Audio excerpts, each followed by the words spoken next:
According to one report, about 66% of businesses in the county cut their business due to load shedding. More than 60% cannot work during power cuts. Business owners argued that restrictions on operations affected their livelihoods.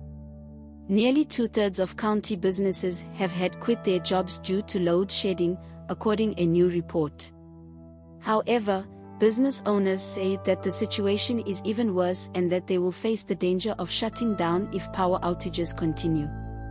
According to the Nedbank Insights Report, run in partnership with the Township Entrepreneurs Alliance, 64% of small-town businesses stop operating during load shedding, and about 66% of business owners quit their business due to load shedding. Layoffs were most common in the food and beverage industry, as well as in the manufacturing sector. The report also revealed that load shedding led to increased operating costs, lost revenue and lower margins. READChallenging power options meet zero carbon emissions commitments or tackle the electricity crisis. Sandile Sangweni, spokesperson for Kwamashu Business Chamber, said that the load shedding did not affect all sectors equally, with food service providers having most difficulty. Shisanyamas, corner shops, and butchers struggled to stock up on perishable items that need to be kept in the cold. Power outages mean they can't prepare or store food. They end up having to trash stocks and lose money when they can't serve customers. In the end, businesses end up costing an extra generator. It has to endure or close its doors. According to the report, 1 out of every 5 businesses turned to alternative energy sources. Mlungisi Mazana, head of the Gugulethu Business Forum, said small-town businesses face a number of hurdles due to load shedding, including increased crime at their facilities during power outages.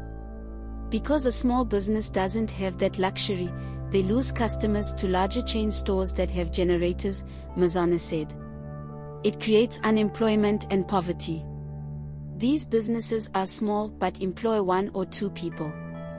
People are losing their livelihoods.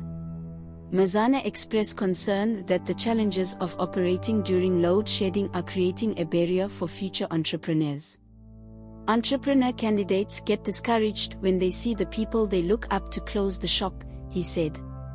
The report also revealed that the hardships caused by power outages affect the mental health and resilience of entrepreneurs.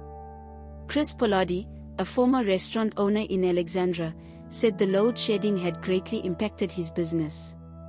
Paladi opened the restaurant with his wife in December 2021. Less than a year later, it had to close. READCape Town Council will use the money from the 17.6% electricity tariff hike as follows. At first things were great. But in 2022, when the load shedding started to intensify, we started struggling. We pushed it until September 2022, but it didn't happen, he said. Paladi also had to lay off 2 employees working at the shop. You can miss peak trading times during load shedding. It was not viable for us and it was no longer possible. We relied on a furnace and the furnace needed power. We had stoves that were gas-powered and could work during load shedding, but we still needed the furnace, he said. After his restaurant closed and he lost his day job, Paladi is unemployed and indebted to the owner of the restaurant property. We are trying to move our business elsewhere, but he, the landlord, wants to confiscate our property, he said. Paladi said county businesses will need to look into alternative power sources in the face of continued load shedding. Even if people had to buy their own gasoline or diesel to power the generator, that could get too far, he said.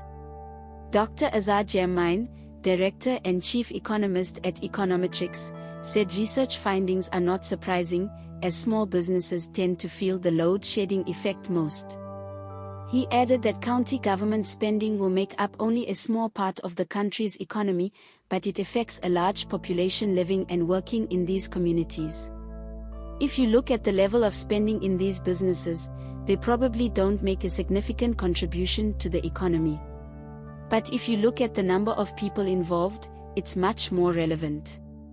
Jammine added that government has repeatedly cited small businesses as the focus of its economic growth agenda, but economy continues to be dominated by large businesses. Small businesses aren't particularly prominent in our economic environment, he said. Dayalan Govender, Executive Director of Solutions Innovation at Nedbank, argued that district businesses have a significant impact. Given that Spaza stores contribute about 6% of South Africa's GDP, employ 2.6 million people, represent an economy of around 600 million rupees, the results are troubling and include both private sector businesses. It also requires a response from the public sector, he said.